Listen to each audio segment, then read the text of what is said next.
welcome to Just Losers Review, the most unqualified podcast telling you our opinions about a movie you probably saw. I'm your host, Preston, joined as always by my delightful co-host, Batman. Matt, what should people do? That was a weird little robotic intonation. People should like, subscribe, tell a friend, and check out remproductions.net. .net. Things are happening. We're putting stuff up there. We're putting stuff up there, or things Sometimes are up there. things are up there. But things more will things, continue to go up there. We have a lot of things on the move. Yep. The way our reviews work is we will have two sections. We will start with spoilers, and we will go to non-spoilers afterwards. If you haven't seen the movie and you just want to know our thoughts, general thoughts about themes and kind of what the movie's like, look at the timestamp in the description, if there is one. Hopefully there is one. Mm-hmm. And skip straight to that. We've got a little bit of time, so skip to it now. Skipping. We will, in each section, we will do the good, the bad, and the ugly. The good is what we liked about it. The bad is what we did not like about it. And the ugly is things that are not particularly accurate to the source material. We will do those both, mostly in both sections. Usually falls apart in the second section. Mm-hmm. Matt! Preston! What are we talking about? What movie did we see that other people probably saw? The Suicide Squad. The Suicide Squad. Gotta specify. 2021. The Suicide Squad 2021. Starring Joel Kinnaman, Viola Davis, Margot Robbie, and Jai Courtney. Just to make it confusing. The new Suicide Squad, the one directed and written by James Gunn of the Guardians of the Galaxy fame. Mm-hmm. Also the Guardians of the Galaxy 2 fame. James Gunn. Got canceled once. Let's not get into that. Let's talk about the movie. Yes, let's. What did you like about it? We have to, I guess technically spoilers. We start with. Yeah, okay, we're starting with some spoilers. Yeah. Spoilers. We're gonna spoil this movie. We're gonna spoil it rotten. Depending on how this went, we're recording this in a different order. We technically have already spoiled everything about the movie at this point. But for you, if you're listening to non-spoilers first, it's spoilers coming up. This is your chance to duck out. Duck out. Goose out. Get out of here. Mute. Turn it off. Go home. Go read a book. Go sit outside. Go enjoy the sunshine. What are you doing? Movie. What are you doing listening to us for? Come on. Get your life together. God. What'd you like about it? I liked that they went full balls to the walls with Starro. Even we knew he was going to be in it from the trailers. It wasn't like the first trailer too. It was like at least mostly clear. But in the second trailer, it was like, hey, look, it's Starro. Yeah. Also called it, was it Project Starro or whatever? Or Starfish? Yeah. No, it kind of gives it away. Definitely going to be Starro. And honestly, I thought it was going to be about a butthole, but... No, I fully agree. I'm really glad they just went all out with it. And that it was like the final villain too. Like it wasn't like a big misdirection of the trailers. Like it kind of subverted our expectations of typically subverted expectations about what the climax is going to be. Yeah. Like with the Guardians 2, the whole trailer was like formed around the title sequence fight, basically. Yeah. But this was just like, you go into it expecting what you expected. To me, I feel like I got what I expected. Yeah. I think that's roughly fair. And I think it would have been really easy for them to lock Starro in a room for something in the entire movie, and it's just like he pops out his little starfish people, and it's like a hive mind zombies kind of situation. Yeah. And they did a little bit of that, but then they let him rampage through the whole town, and that was fun. It was like actually Starro. Yep. No, I that was so much fun. The deaths, the way they handled that entire, it's a giant cast. Kill them all off in the first 20 minutes, 10 minutes. Yep. I loved that so much. Yeah. That was, narratively speaking, very smart. It was it distracts you. It kind of gives you a little taste of what's going to happen. The people die and stuff like that. Yep. But also kind of meta narratively speaking, that's James Gunn getting rid of the David Ayer era. Yeah. With the exception of Harley, who has now more of an established presence in the DC movies.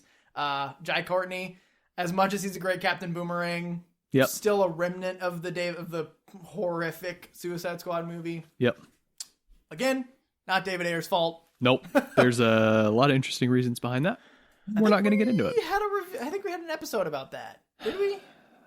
I think it has come up in episodes before. I don't know if it has been the focal point of an episode. It deserves a proper episode. Maybe we'll talk about that eventually. When they finally release the hashtag Ayercut. Yeah. Release the hashtag Ayercut. But no, I loved how they did that. I genuinely didn't know what was going to happen with them. Like they were going in for the fight, and I'm like, cool. A lot of them are probably going to die. And then they all died. Almost all of them would die.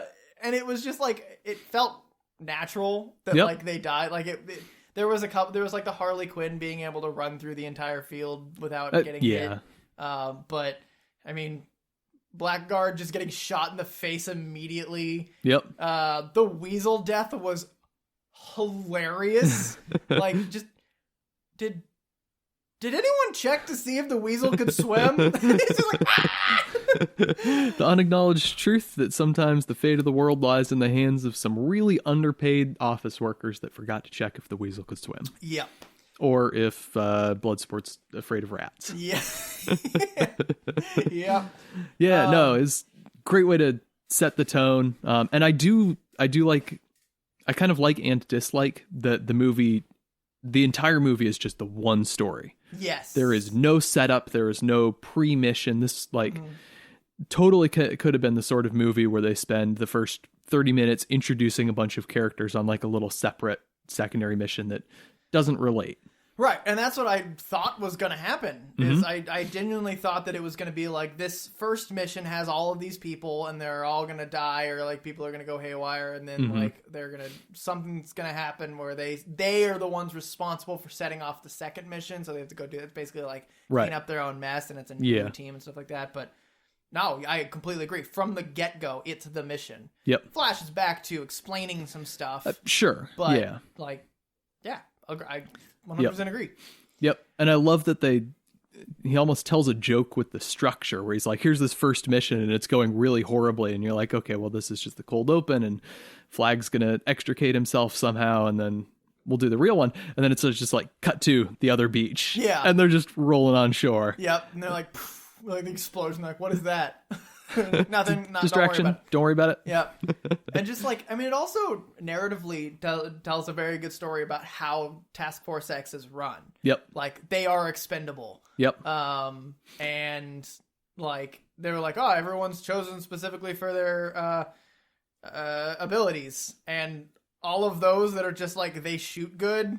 Yep. The same just F tier villains that no one cares about, like, and then the detachable kid, like, it gave him so much chance to like just make a joke about comics. And I think I talked about this in our What You Been Up To episode, I believe episode 193. Yep. How James Gunn to me is the perfect person to do this kind of movie, like the just like ridiculous comic movie. Yeah. With just mostly freedom, because he is a nerd, and so he can make those jokes, and it's appreciated by a casual goer who is just like, haha, that's kind of funny. What are all these useless people that I've never heard of? Right. Doesn't matter. Cannon fodder. And then also for comic readers who are like, really? You're gonna put you're gonna put Arm Fall Off Boy in a movie? Yep. Oh, okay, no, you're not. But I mean, they did the same thing with Polka Dot Man. When they said Polka Dot Man, I was like, he's probably dead. Like, it's probably a joke. And solid character. Yeah. That's the other thing I really genuinely enjoyed, is I think every single one of those characters was a solid character. Even the ones that they kill off in the first, like, 5 minutes, they're individually drawn characters. Yes. Yeah. Blackguard's an arrogant jerk.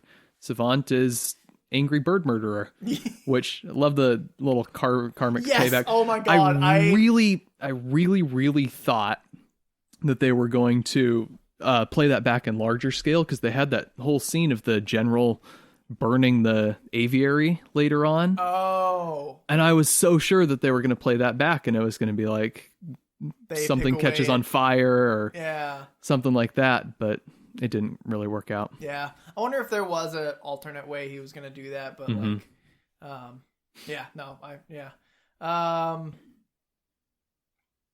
What else? The characters. Yeah. Bloodsport. Bloodsport's good. Bloodsport's great. Idris Elba is sexy as balls. Just the competent villain, the very competent villain. Yeah. Among marginally competent, like basically he's like a solid like villain for this case, and everyone else, a piece of them sums up to another one solid individual villain. Yep. So Peacemaker, very, very competent killer. Yep. But absolutely balls to the wall idiot. Yep. Personality. Harley, just is pretty smart strategically. Mm-hmm. Like you get the scene with her like planning her escape perfectly, and then like being able to, also very competent killer. Yeah. Polka Dot Man, depressing background. Got some mommy issues there, bud. Yeah, it's and then King Shark, big Muscle. and character, and I guess I was gonna say comic booky, but also Polka Dot Man. Yeah, but I feel like the more I analyzed my point, it fell apart. But I still feel like that there's all of them together make one solid person, right? And then, well, they all have their own useful aspects, but they need a leader to draw them together. In the story, they all are very like they're characters, but I think like in the context of their efficiency as a team, it's basically two efficient people. Yeah. King Shark, Sylvester Stallone. Mm-hmm. That was fun. Yeah. He was clearly having a lot of fun with it. Yep. They were having a lot of fun with writing him. Yeah. Writing the 70 words he said. Yep. Most of them. That's a stretch. Nom nom. Yeah. There was, I feel like Gunn was making a joke about the Hulk. Yeah. Like the King Shark nom nom, nom nom, big nom nom, like that thing. It's definitely like a Hulk smash thing. Yeah, a little bit. But I like this one better, honestly. Yeah. Because it was like it's a kind of I guess, it still kind of does the same thing. It's a character that has, in that sense, like the Hulk being hulked out, has like a one-track mind. Yep. And being told to not do it for so long, and then in the final battle scene, getting to do it. Definitely the Hulk. Yep. Yeah. I don't want to just dig through all the characters one by one. Yeah, I mean, most of them, you get little 3 minutes of personality, and you know enough about them to understand why they get murdered. Ratcatcher yet? Oh yeah, Ratcatcher's great. So Ratcatcher 2. Here's the thing that Andy came and told me about. So Andy's theory is that it is a very strong anti-capitalist theme. Specifically the fact that the movie, I would argue, and that he argues, is somewhat centered around Ratcatcher. Having been the one that like kind of does the final, like does the big defeat with Harley's help. But it's about to put it relatively literally, the trash eating poor animals of that there are numerous eating the one big destructive monster. Like, and then also kind of Taika Waititi, like Ratcatcher 1's whole spiel is kind of about that. Like, we are the many kind of thing. And so I kind of like that idea. How do you feel about that theory? Yeah, no, I mean, kind of one of the main plots of the movie is just the explicit, not anti-American necessarily, but like critique of the way the American intelligence community has kind of comported itself. Right. There's legitimate gripes there for sure. Yes.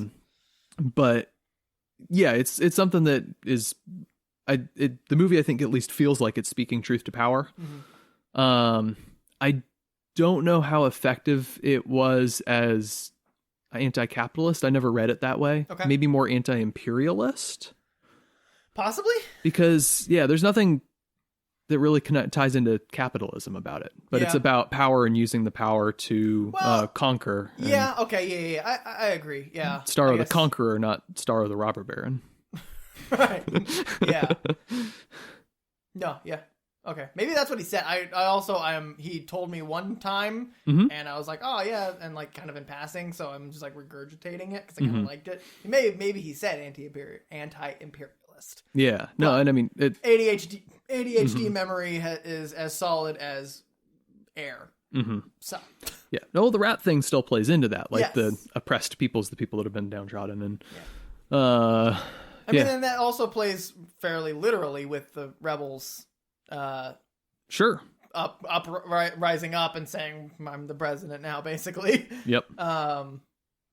Which that was also a fantastic scene Mhm. where they go through I mean, it's just the whole movie I felt was fresh every step of the way. Like everything like the movies didn't seem to repeat itself, whether it be like action wise or character interaction wise or like thematically, basically. Like, so the scene where they're like killing all the people in the camp is a different style of like, it's like a stealth action, but like there's a joke within it, the whole thing of like the two competing. Yeah. And then the joke that like they just killed the entire rebel army, basically. Mhm. But like that kind of like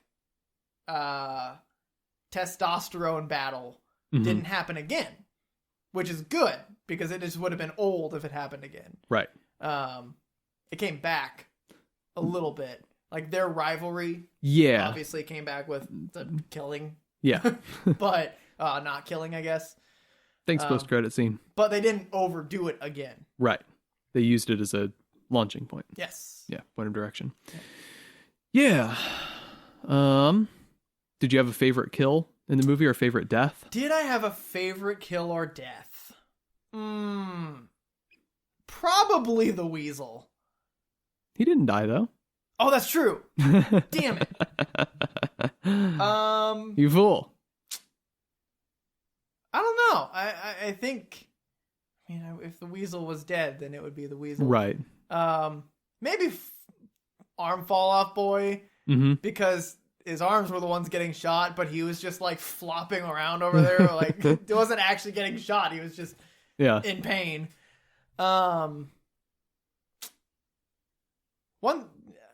Probably one of the ones from the rebel camp. Yeah. I feel like a lot of those were really fun. That was very much just him kind of in a little sandbox like of murder. creatively killing people. Yep. Which is something that I've talked about a lot with like Mhm. comic book movies. You have superheroes and you have powers. Like the best writers can creatively use those in some ways. Mhm. And you've got these two guys who verbatim from the movie do the exact same thing. Yep. And like he just got to have fun with that. It was just like, I'm gonna have these two guys just use everything as a weapon and be perfect shots. Yep. Which is great. The particular favorite of mine was probably Peacemaker walking up past the sleeping guy and just step. Just like chopping him with the axe. Yeah, no, that's, I think like I can't get past the weasel. It's That's such fair. a good one. That's fair. We can count it. Yep. Trying to think of who else was in that opening scene. Let's see. Savant, kind of boring. Eh. They just needed to show that was an actual threat. Yeah. Blackguard gets deservingly shot in the face, which is fine. Everyone Javelin else just kind of dies. Javelin gets his little heroic death scene. Mongal gets burned alive, but that was just like, it's over. Cool. Yeah, everyone else just basically gets shot. Yeah. Maybe the president, like the one that Harley shot, because of like what she said afterwards, where she was just like, "Look, man, like I told myself last time, if there was red flags, I would literally kill them." And I Do was the like, healthy "Jeez." thing and murder him. Yeah, exactly. I love that. That was great. That bit, like that's such a Harley thing to do. Like there are no, like, it's extremes with her. Yeah. And you know, when you date the Joker, the next guy you date, if he also has red flags, probably bad. Take your shot when you can. Yep. Yeah. I really... And then just like that, I'm surprised this had, like, it was so... It was fourth wall breaking without fourth wall breaking. It was joking about just what they tropes. call meta. It was meta. Yeah, it's meta. Yeah. And just like, I can't believe they had a bullet in it. Like, that's exactly like, they never put bullets in Shoguns. Yeah. No, yeah, I mean, I really liked the whole Harley meets the president sequence in general, but I think there were a couple of things, this is going to start bleeding into the bad a little bit for me, but there were a few moments throughout where it really felt like they're setting up something or leading towards something, and then it just kind of didn't pan out. Okay. We mentioned kind of obliquely in the What You've Been Up To in the episode, the scene where Bloodsport's like smashing down through the building, and if the blocking had worked, expecting him to pancake Peacemaker. There was another one that I remembered after the fact. Sean Gunn's cameo in the prison where he's taunting Bloodsport. Kind of thought Bloodsport was just going to murder him. Yeah. But it was a weird thing to be in there and not go anywhere, it felt like.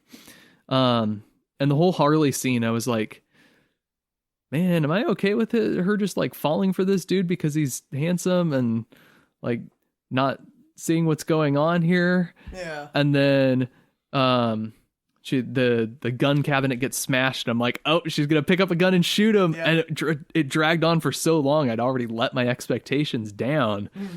And then he got shot and I fist pumped. It's great. Yeah.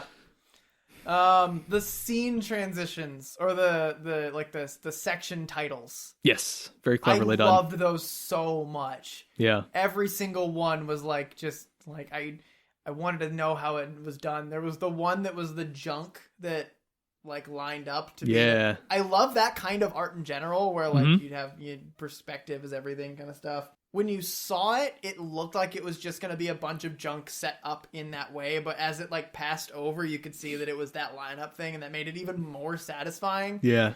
Yeah, that kind of stuff. I mean, that's just like the stuff that I enjoy. Tiny little, I guess it's diegetic captions, kind of. Yeah. I think that'd be another the term. good example would be Baby Driver. When they put the lyrics of the words in the world. Yeah. I love that shit. Yeah. It would have been so easy in this movie to just, boom, title card. Right. But no.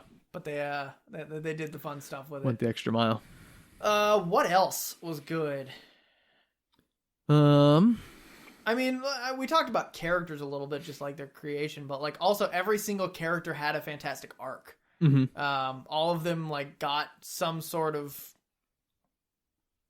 like earned something that they hadn't. In some cases, that's a bullet in the throat. Yes. In some cases, that's just a moment of like kind of mental and emotional clarity immediately to be splatted by a giant starfish. But I really liked that because his whole thing was just like, I'm crazy, I am a villain, I see everyone, and then kind of just that like I am a superhero is kind of a culminating, like he just learned what he maybe actually had a calling to be a hero. Yeah. Only to be, was it surreptitiously? Is that a word? Surreptitiously killed? Serendipitously?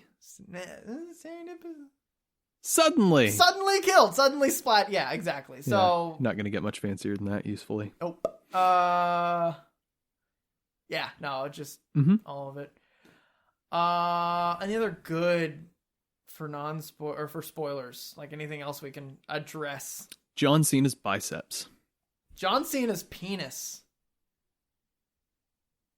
See his bulge when he was in the underwear? Yeah. I couldn't take my eyes off of it. And I am a straight man. Yeah.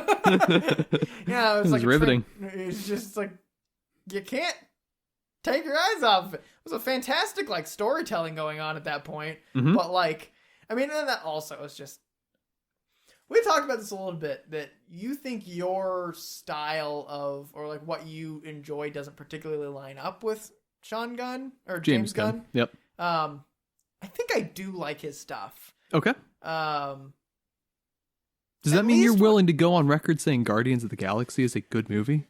No, I don't look back at either of them and think I don't like them. Mhm. But also those have the problem of having. So I saw James Gunn explained the difference between being between Marvel being producer and Warner being a producer. Mhm. And the way he said it is, Marvel is a producer and studio, Mhm. and Warner they are the studio and there are the producers. Okay. So Marvel is the producer. Like Kevin Feige is the producer. So everything that you do kind of has to be, or it ends up being in the same vein. Right. And so letting James Gunn just be like, do what he wanted to do, you get a lot more of his like flourish and style through this movie. And just like, you kind of get a glimpse of his crude history, which is what he was canceled for. Cause that's what he, like, for people who don't know, he got his start in the industry as a comedian that was like shock humor. Yeah. That you look back on and it's definitely tasteless, but that's what he did to get just be heard at all. Yeah. And now he's toned down a lot since he's gotten big career defining movies. But he seems to have fine-tuned that crude humor to be palatable by a general audience. And that really shined with this movie, and I love it. Okay. Yeah. Cool. What else? Any other good? You mentioned the music. Yes, I did enjoy the music. There's a lot of times King Shark in the fish tank that music really spoke to me somehow. There was, I can't place all the exact moments, but like there was just times over and over again throughout the movie where I was like, I enjoy listening to the music. It was kind of thumping. Yeah. And I don't often find myself saying that in movies. So that was nice to just be like, oh yeah, like look at the music. I might actually go listen to the soundtrack. What didn't we like? Well, I can say not a lot, but a fair amount of the humor didn't land for me. Yeah. There's some particular jokes I can point to. I don't know why this one in particular bugs me. It might be because it was in the trailers, but when they're on the plane, the whole discussion about the weasel, is he a werewolf and stuff, that's great. And then Flag comes in and he's like, he's harmless. Well, he's not harmless. He killed 27 children. That oddly specific number doesn't work with the rest of the scene, it feels like, because that's a particular breed of human. That's a particular breed of humor. And in fact, is not a human. It's in fact a weasel. Ha-ha! Humor!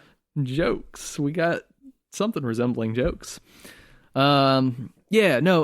We have jokes second cousin 3 times removed. That's what we have on this podcast. Yes. Yeah. And that only... Yeah, no, the oddly specific, it's the sort of thing that almost comes across as cutesy, and I don't think it worked there. Yeah. No, I agree. That joke also landed flat for me. I think that there's a way to rewrite that scene that just brings it all home a little cleaner. Yeah. But there was a lot of times that I was laughing that I think you weren't. Yeah. I think it's just like I was having a good old time. I think I shut my brain off for this movie. Yeah, I think I did too. But I did it. I learned how to shut off my brain, Mom. Mom? Why did I say... Moving on. Because you have polka dot man issues. We can say it because we're in spoiler section right now. Yeah. Yeah. Okay. Continue. Yeah. Yeah. The humor didn't always work for me. I guess we didn't talk about it in the good, but you were generally pretty impressed with the visuals. Yeah. And I was not. Really? Yeah. Okay. So the two big, I guess, visually stunning sequences, or the two moments that stick out to me, are like the Harley flower sequence, which for me did not work at all. I guess it's trying to be like, okay, this is sort of what she sees, how she approaches what it feels like to be Harley. Yeah. But it was really jarring. Okay. Especially as a scene to just be kind of a one-off. Like, I guess we do get Polka Dot Man seeing his mom. Oh, I was gonna say you kind of get that mood with her and the president. Mm-hmm. Like the kind of surreal Hyper reality kind of thing. Yeah. But then very literal flowers flying out of people is just completely different scale. Yeah, it did feel very much like a moment that was calculated to be visually stunning. Yeah. More than a moment that was deserved because of anything the movie had done to set it up. Okay.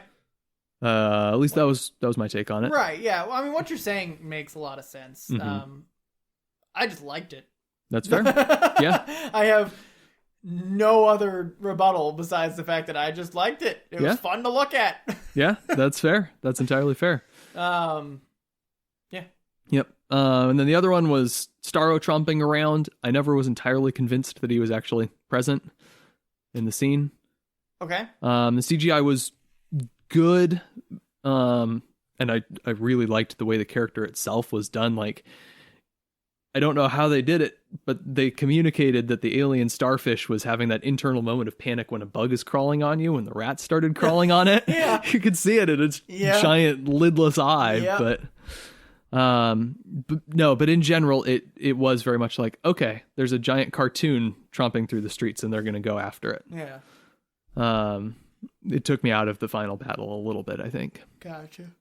Yeah, there were, I mean, I felt there was something that I kind of noticed when it was tromping around is like, it didn't feel like it had the same devastation as you would expect from a giant starfish. Like, whenever he would step, it was like the point of a star. Right. So, like, you would maybe crush a few square feet.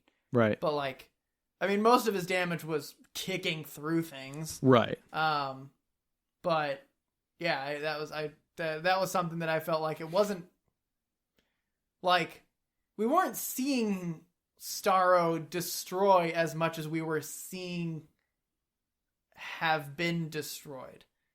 Does that make sense?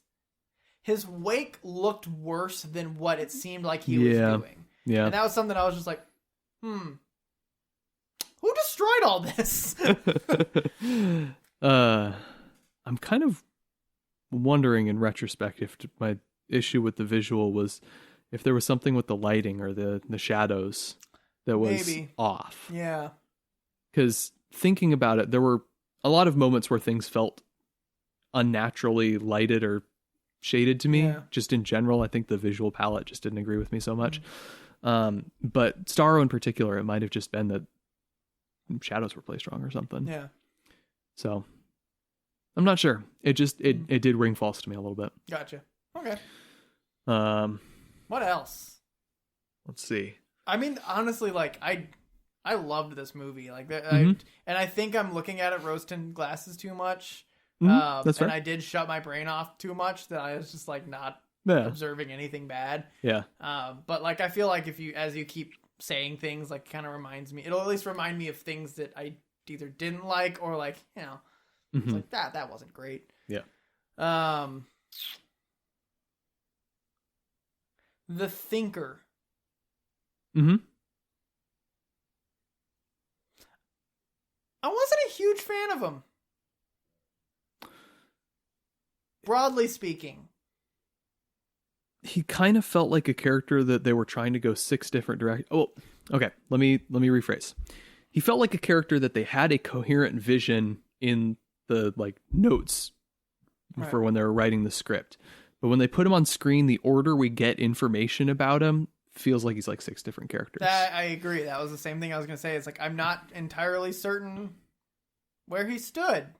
Yeah. And I think when you get to the end of his story, you can reassemble those parts into a coherent picture. But as you're getting them, it's like, okay, so he likes to go out to the club and drink and party. And he is a scientist and he's working with these people and he's just in it for the science, or he's just in it for the power, or he's there were a lot of different threads that didn't necessarily work for sure. Like there was right before he died, like he was trying to say like he felt bad for what he did to Starro, but like I didn't know if he genuinely felt that, because it came across as like panicked villain trying to save his ass. That's how I read it. There had not really been a period like that before. of the there panicked. also wasn't a moment where he felt like he was going to die. I mean, there could have been a couple times, like, where he was getting kidnapped. Like, they could have set that up and had, like, shown that that's his personality, is like a, like, do whatever he can, like, say whatever he can to save his butt. Like, they kidnapped him. I'm gonna push back on you a little bit Okay. there. He's a guy who, from what we have seen, is very confident and assured. He trusts himself. He trusts the resources he has at his disposal. But when he's set before Starro, naked and afraid, basically,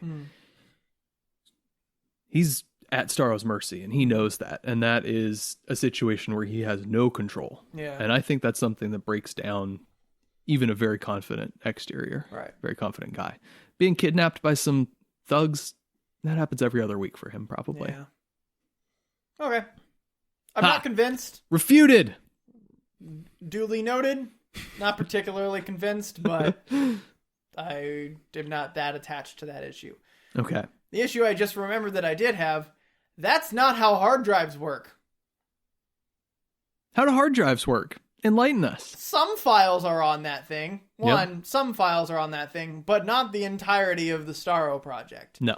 2, the entirety of the Starro project would take up so much storage. Yeah. That it, like... Yeah. And then also, the fact that he just, like, kind of broke open a plate and just kind of picked it up. There was no, like, disconnection or anything. Was it just sitting in there? Yeah, just waiting to be picked up by a character. The whole, like, is that a MacGuffin? No, because it matters. Dang it. It matters what it is. I keep flopping that. It was just like that one did stick out to me. That one clicked on my critical brain where it was just like, that is a single item that they just need to represent a plot point. Yep. And I feel like it was done poorly because at least, like, if you know anything about hard drives, like, the size of that thing could maybe have been like, okay, no, I don't know this much, but like maybe a few terabytes if you're lucky. But like, I feel like it looked like a pretty normal hard drive. So like, probably just a couple of terabytes. Yeah. The entirety of the Starro project has to take up like petabytes. Yeah. At least. Decades of very complicated data. Yeah.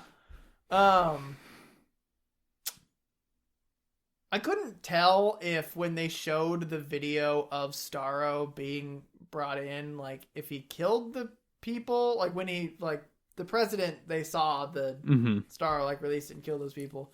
Did that actually happen, or was that doctored footage? Because it looked the same as the footage of they got Starro and, like, bundled him up. Wasn't it all the same thing? Like, they got Starro, they bundled them up, Starro armpitted out some babies, and the babies attached themselves to the... Well, then how did they get Starro into to the place?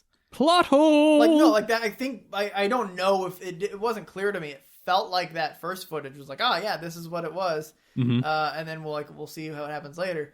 But like, the next time we saw the footage, it looked like the exact same, like, positioning, except they restrained him. Yeah. And then that's where they put him away. I don't know if those were different times, like Starro did did the things to those people, and then the next group of people took them. Could be. Or if it was doctored footage to make it seem like Starro escaped or something. I don't know. It could be that Starro took control of the ship and they landed it, and Starro let himself be captured. Because that's what we need, another villain letting himself be captured in a movie. Yeah. I don't know. That was not particularly clear how Starro got there. Now that you mention it, that did stick in my brain a little bit for a few seconds there. Yep. Oh, what else? Amanda Waller was not very well explained. Her motivation and her personality, she was just an asshole that was saying to do things. Yep. I liked her on paper in this, and I liked a lot of what they did with her, to be honest. I really liked the just no nonsense, take no prisoners. Yeah, I'll murder your daughter if I need to, just to get stuff done. But they needed to set her up to be someone that could be knocked out by an intern with a mic stand at the end. And so I think that's what you remember there's that scene where she's putting golf balls. Yeah. And even in that, it is very much like, okay, it's a means to an end. She needs to get in with this senator and intimidate him. But it was so jarring relative to what we had earlier. I agree, yeah. It was clearly just, okay, we need to soften her up for something to happen at the end.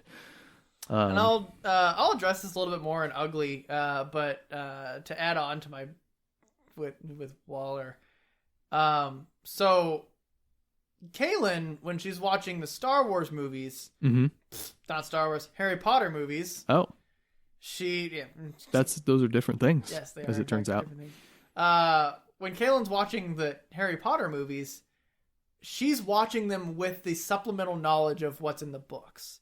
So like a common complaint I have about the Harry Potter movies is, okay, that's a thing now. Yep. We can control time. All right. What are all the implications of this? Like, how does this thing work? And fair enough, that one totally comes out of left field in the books too. Okay. But in the book, it's more explained. Right. How it works. Not in the movie. But so I have this problem. Kaylin doesn't have this problem because when she's watching the movie, she already has all this background knowledge. Exactly. I kind of had that with Waller, where I had to distinguish what was in the book. Yeah. Like comic Waller versus movie Waller. Because going into it, like, she would say things that, like, I'll get into a little bit ugly. And I'll be like, I feel like that doesn't track with Waller. Like, with her, like, what her backstory is. Why? That doesn't make a lot of sense. Mm-hmm. Oh, but in the kind of the movie, that's in the comics, in the movie, she doesn't have... Like, I actually had to, like, pull those apart physically in my brain. Or I guess mentally. Yeah.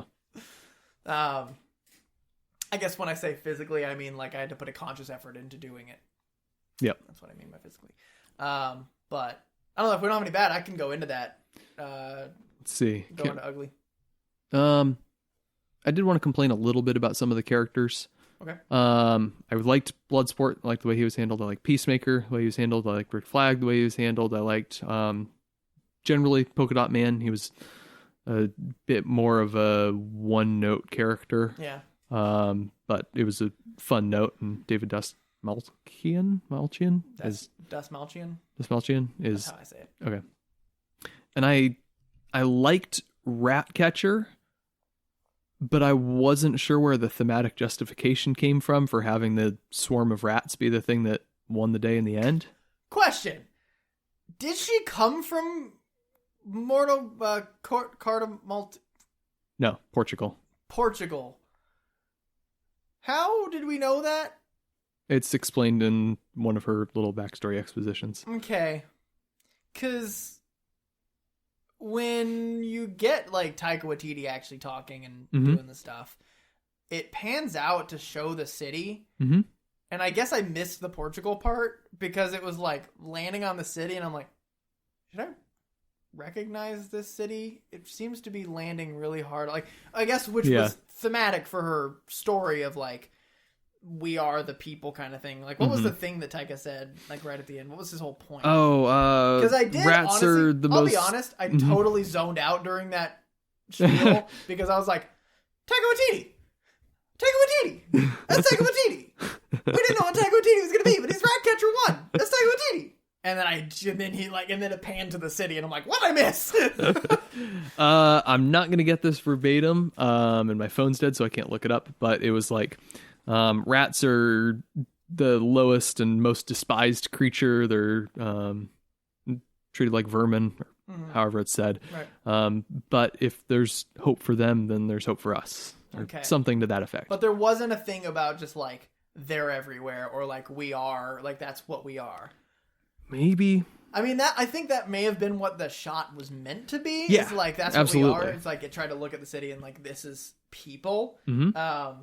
But I thought it was trying to like reveal where she's from because I missed the Portugal part. It really felt like for the next 5 minutes, I was looking for like the key landmarks in the battle with Starro, and I was like, I'm just gonna assume she's from this, and that's what they were trying to say. So like, I had, for the rest of the movie, I had like this idea that she was from that city or country. Mm-hmm. Corto Maltese. Yeah. Got it. Okay. And just that's 2 words of a language I don't speak. Yep. So I just, for the rest of the movie, I was like, she's from there, and that's like it's personal for her. Yeah. But anyway, you were saying she thematically didn't.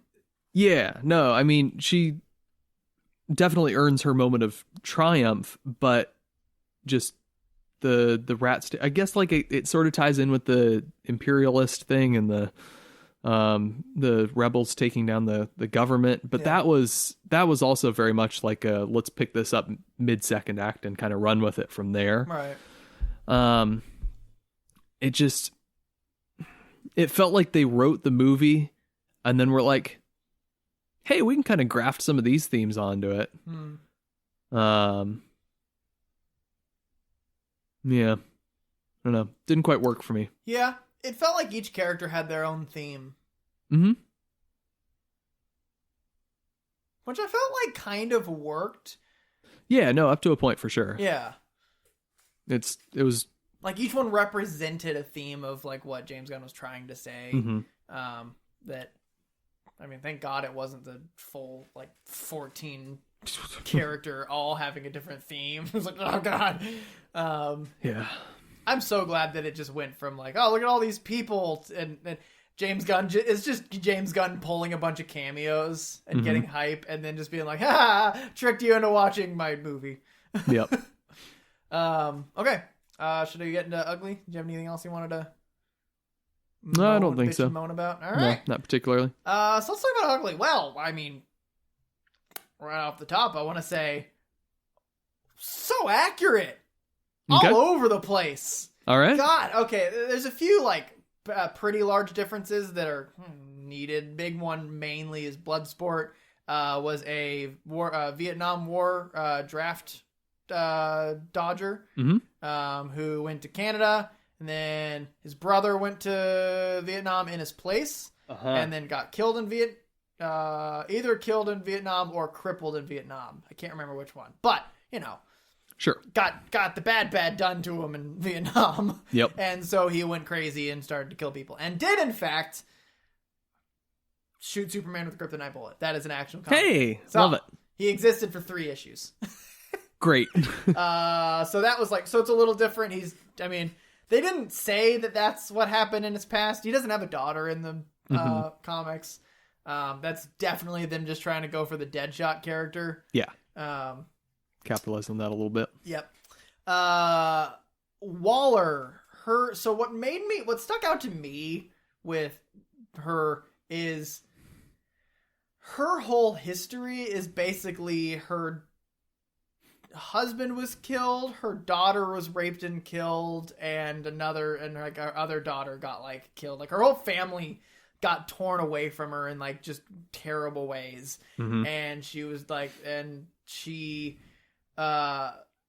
strove to just like make it to the top so that she could just like that would like to protect what's left of her family. And so when she was like threatening to kill Dubois' daughter, I was like, that feels like a very wrong thing for the Amanda Waller that I know. Yeah. Which is when I had to mentally pull those apart. I was like, this is not the same Waller. But like that's, I mean, also, Waller in this is the problem with me having read the comic that is very, very based on, the movie's very, very based on. This is the John Ostrander from the 80s, like right after, like I think it started in 88. The logo is the same, having the bullet holes through the suicide. It's literally like, it's so based on that run. And you can tell, like reading it, I can tell like stylistically and like just kind of the way that the plots develop is like very similar. Albeit I've only finished 1 volume, so to be fair, I don't have a whole lot of experience. I've been very busy. I intended to read a bunch, but I am enjoying it thoroughly, so I will continue reading and update you on whenever I finish this run, how accurate it is. But that said, the problem with me reading this and also watching the movie at the same time is there's a line that I know, and I don't know which one it's in, where Waller says they're expendable, but only if we need to. Is that in the movie? No. Okay, that's her personality in the comic. That's what made me think. I couldn't remember like if that was if that was said in the movie. Because that violates basically what happened in the beginning of the movie. Right. She just cannon foddered them, but she doesn't do that in the comic. She actually chooses people specifically for their skills for that mission, hoping they actually accomplish the mission because she wants the missions done, but she doesn't cannon fodder anybody. Right. She does, however, secrets on secrets on secrets on secrets, which is basically what makes her butt heads with Batman all the time, and those are always fun panels. Oh yeah. But like the kind of the United States is actually involved in the Starro thing, and she's trying to cover that up, but didn't tell anybody. And then also like the secret mission for a character, like that's the thing. They didn't do that in the Suicide Squad, the old one, did they? I don't think so. But basically, like, yeah, I mean, each a good example done in Marvel is Black Widow in Winter Soldier when they get on the boat at the very beginning, and Cap's like, yeah, we were just supposed to like free the hostages, and she's like, I had a different mission. Shield having secrets, their secrets have secrets. Waller's the same way, basically. Argus is basic. They never said Argus in the movie. No, I don't think they did. Interesting. Okay, I didn't think about that. Argus is basically the asshole version of Shield. But that was Isn't that what Shield is? Huh? Isn't that what Shield is? The asshole version of Shield. Shield's an asshole. Argus is worse. But so having Peacemaker having his own secret mission was that was like, yeah, that's how that would go. Yeah, I liked that. What else? I mean, King Shark is dumb and meat, but also like not dumb. It depends on who's writing them. My experience, I've seen it done both ways in the comics. I've seen the fact that he wouldn't be able to talk unless he's got water. He is, in fact, like the king of the ocean or something. Bet Aquaman has something to say about that. He definitely does. Loudly and often. Who else? Who else is there? Polka Dot Man, way different. Yeah. That's not his shtick. In the movie, he's got this illness that he expels polka dots, like it's an interdimensional thing. In the comics, he's literally just got dots that do different things. Yep. Like yellow is a razor that he throws. Black is a hole that you fall in. There's like a portal, I think. Red flies, like just stuff like he literally has these polka dots that just do different things. Yep. I don't know which one I like better, to be honest. Yeah, I like the concept of it's an infection and he has to vent it, but then he shoots. He shoots things. And that's kind of boring to me. But he doesn't shoot things real good. He just kind of like shotgun sprays things that like burn or dissolve or something, like whatever that does. Yeah, that's true. There's the scene where he sets off the explosives too early. Yeah, and also brutalizes people like that. Yeah, that like dissolves them. Not like everyone else is any nicer to people. That's Harley Quinn is Harley Quinn. Oh, I forgot to mention this in the good bit. Can I just say how cool it was to see the Harley Quinn escape scene use the woman leg scissors, the big strong man, perfectly? It was very well done. Yep. Also, the muscles on that woman to just like lift herself up and also hold that guy and then just kind of like hold herself there and then delicately go back down. Like, yep. God, that scene did such a good job for Harley Quinn. Yeah. It just showed how freaking insanely awesome she actually is. I was like, oh, that's who that character's supposed to be. Yeah. I will say an element of ugly is that she was much more villain in this, like just bad guy for the sake of fun than anti-hero. Yeah. Which, it's fine. Sure. She's having fun. Yeah, I like fun. Starro the Conqueror. That's exactly how he works. Okay. He shoots his things that have an eyeball on it, and he's like super big, and it attaches to their face and it kills them, but it takes over their body, and he can talk through them. In the Forever Evil storyline, which is a new 52 thing, bad version of Justice League came over to the normal thing and took over and killed everybody. But they like got all the villains together. There's this like 4-page spread of like every villain, including like Condiment King. And Starro's in there, but as like a representative of Starro, as they was like the thing on his face. And so like that, I mean, just the whole thing, like you could have there's so many ways you could have like grounded Starro. He's just a space cloud. He's just a big space cloud that's gonna eat things, I guess. But no, he's just this this space. Like the trailers made it seem like it was a experiment that they made him, but no. Yeah. He's a alien starfish that controls people's minds, and he gets big, and he's a big starfish from space. And his name's Starro the Conqueror. They just went for it 100%. Absolutely. And I'm like, all right, yeah. Beautiful. Yeah. I mean, I don't really have anything else to say about anybody else. One thing. The guy with the glasses. Yeah. He's a character in the comics. Of course he is. They literally pulled that guy from the comics. He's gonna be I don't know what his name is. I don't remember the name from the movie, and I don't remember the name from the comics. But it was literally, he showed up in the comics for me after we watched. Like we were reading, and I'm like, oh my god, that's like a somewhat overweight guy with big 80s glasses and like long hair. This is that guy. And it just made me so happy. I'm like, that. It just made me enjoy James Gunn's, like, just so much inspired by that. So much that he chose a non-superpowered side bureaucratic assistant character and put it in the movie. And now he's going to be in the show, apparently. The Peacemaker show. Yeah, how about it? That'll be something. No, so that's all of it. All I can think of for, like, Ugly. I mean, original story, obviously. Yeah.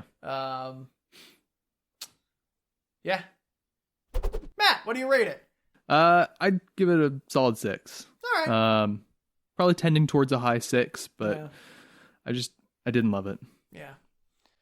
And what other movies to you kind of gave you the same feeling leaving it? Yeah. Well, let's see. Man, 6 is a really broad one for me. It is. Like, 6 and 7 are like really tough ones to like distinguish. I have movies that I genuinely enjoy quite a bit that are 6s, and I have movies that I didn't really like that are 6s. Yeah.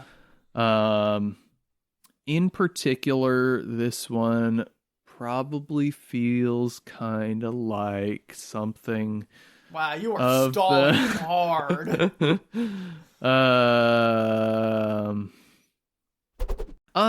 Probably on par with Captain Marvel. Okay. I think I enjoyed this a little more, but I came out of it kind of with the same, like, yeah, all right, that was a movie feeling. Okay.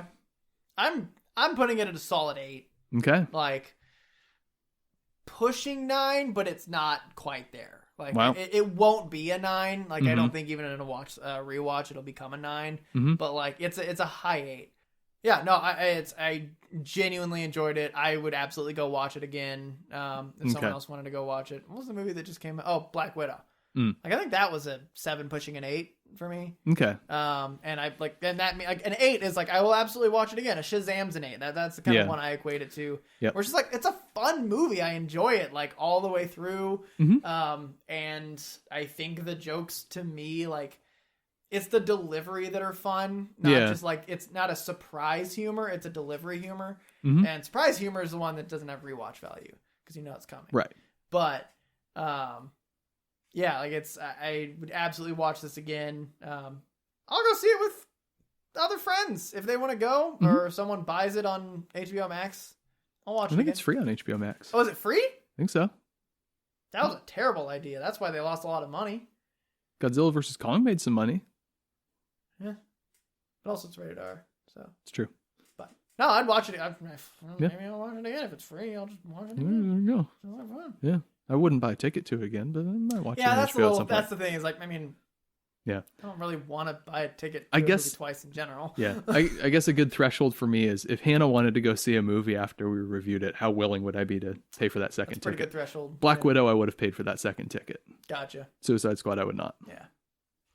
Hey everyone, Matt here. Hope you've been enjoying this video. If you want to hear the fuller version of this discussion, you can find that on our audio-only podcast. That's going to be wherever you listen to your podcasts, be it SoundCloud or Spotify or iTunes or iHeartRadio.